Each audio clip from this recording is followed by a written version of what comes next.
দেড় মাস পর জানা গেল স্ত্রী নয়, সে একজন পুরুষ। ফেসবুক প্রেম, প্রতারণা নাকি মানসিক সংকট? একটা স্বপ্ন ছিল, একটা সংসার ছিল, ভালোবাসার শুরুটা ছিল ফেসবুকে, কিন্তু শেষটা ভয়াবহ এক সত্যি যা কল্পনারও বাইরে। রাজবাড়ির গোয়ালন্দে ৪৫ দিন সংসার করার পর এক যুবক জানতে পারলেন তার স্ত্রী আসলে একজন পুরুষ। ফেসবুকে পরিচয়, প্রেম এবং বিয়ে, এরপর সে নতুন বউ হিসেবে উঠল স্বামীর বাড়িতে। চারদিক থেকে সবার চোখে ধোঁকা দিল, কিন্তু শেষ পর্যন্ত ধরা পড়ে গেল নির্মম এক সত্য। জুয়েল বলছেন, আমি তো ওকে ভালোবেসেছিলাম, কিন্তু সে ছিল এক অভিনয় শিল্পী। তার আচরণ ছিল রহস্যময়, শারীরিক সম্পর্ক এড়িয়ে যেত, বলতো অসুস্থ, ডাক্তার নিষেধ করেছে। কোরআন শরীফ মাথায় নিয়ে পর্যন্ত বলছে যে আমি নেই। আমি ৩-৪ দিন একভাবে বলার পরে আব্বু একদিন বলছে যে আসতে যেতেছো, আসো হয়তো কারিগরকে দেখে যাও। তো আব্বু আসার কথা বলছে রাত্রে, ও রাত্রে কাপড় টাপড় বলছে। তারপরের দিন হচ্ছে বিকালে রওনা দিছে। আর এই কোরবানি ঈদের দিন সকালে আর কি ওখানে এসে পৌঁছে বলছে যে আমার জ্বরের এত সমস্যা, আমাকে আর কি ডাক্তারের যে প্রেসক্রিপশনগুলো থাকে ওগুলো আমার দেখাচ্ছে। আমার বলছে, আমি বিশ্বাস জানি পরে প্রমাণ চাওয়াতে এগুলো দেখানোর পরে আমি দেখছি, দেখার পরে আর কি ওরা ছয় পড়ার পরে একদিন আমি আর কি আমার মন আর মানতেছিল না। এই যে ৫-৬ দিন আগে আমি ওরে ধাপ করে ধরছি, ধরার পরে ও তাও ঘুমানো অবস্থায় ছিল।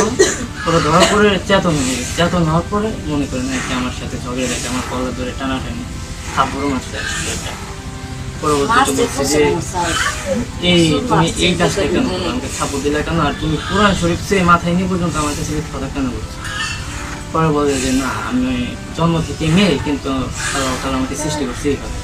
আমি সৃষ্টি করছি তোমাকে যেইভাবে, তুমি সেটা আমাকে বলতে পারতো। আমি তোমাকে এত করে জিজ্ঞেস করছি, এটা তো গ্রাম, অনেক লোকজন এসে ওকে দেখছে। তো সেই ক্ষেত্রে যদি ওইভাবে চলে যায় তাহলে একটা মান সম্মানের ব্যাপার আছে।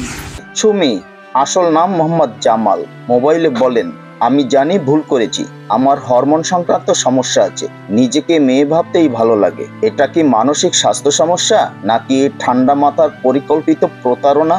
এই ঘটনা আমাদের কি শেখায়? ফেসবুক প্রেমের ফাঁদ। আজকাল অনেক সম্পর্ক তৈরি হয় ফেসবুকে, কিন্তু সেখানে বাস্তবতা যাচাই না করেই একসাথে থাকা বা বিয়ে মানেই বিপদের দাওয়াত। জাতীয় পরিচয়পত্র না থাকলেও কিভাবে পরিবার রাজি হলো বিয়েতে? ওর মার সাথে কথা হয়েছে, ওর বোনের সাথে কথা বলছি, কিন্তু ওই তারা একটা মিনিটের জন্য তারা কয় নাই যে এটা আমাদের ছেলে। কি আপনাদের এখানে গিয়েছে, যাই বেড়াইতে গেছে, আপনারা ওর পাঠাই দেন, বলে যে আমার মেয়ে। বিয়ের আগে কাবিন রেজিস্ট্রি না করাও ছিল একটা বড় ভুল। মানসিক স্বাস্থ্য বনাম অপরাধ। সমলিঙ্গ পরিচয় বা হরমোনজনিত সমস্যায় ভোগা মানুষদের জন্য সমাজে সহানুভূতি থাকা উচিত, কিন্তু কাউকে ভুল তথ্য দিয়ে বিয়ে করা, তার জীবনের মূল্যবান সময় নষ্ট করা, এটা ক্ষমার যোগ্য নয়। এ ধরনের ঘটনার প্রতিকার পেতে আইনি সহায়তা নেওয়া দরকার, যেন প্রতারকরা শাস্তি পায় এবং অন্যরা শিক্ষা নেয়। এই গল্প শুধু একজন জুয়েলের গল্প নয়, এটা হাজারো তরুণ তরুণীর চোখে আঙ্গুল দিয়ে দেখিয়ে দিল, ভালোবাসা মানেই অন্ধবিশ্বাস নয়। জানতে হবে, বুঝতে হবে, যাচাই করতে হবে। আপনার সন্তান, ভাই বা বোন যেন এমন পরিস্থিতির শিকার না হয়, তার জন্য আজই এই ভিডিওটা তাদের সঙ্গে শেয়ার করুন। এই ঘটনার পিছনে কি ছিল সত্যি? মানসিক সমস্যা নাকি প্রতারণা? কমেন্টে জানান আপনার মতামত। লাইক করুন, শেয়ার করুন, সাবস্ক্রাইব করতে ভুলবেন না।